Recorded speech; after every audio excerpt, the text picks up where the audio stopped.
നായ വിശന്ന് വലഞ്ഞ് നടക്കുമായിരുന്നു. അപ്പോഴാണ് അവന്റെ കൺമുന്നിൽ ഒരെണ്ണം പെട്ടത്.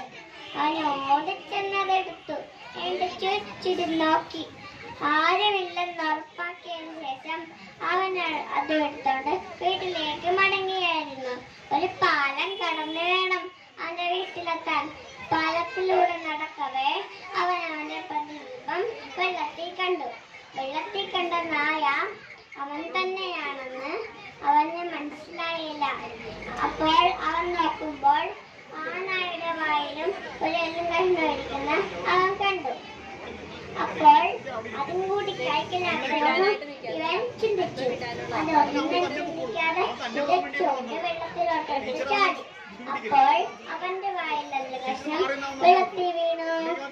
കൂട്ടുകാരെ, ഈ കഥയിൽ നിങ്ങൾ എന്തുവാ പഠിക്കണ്ടേ?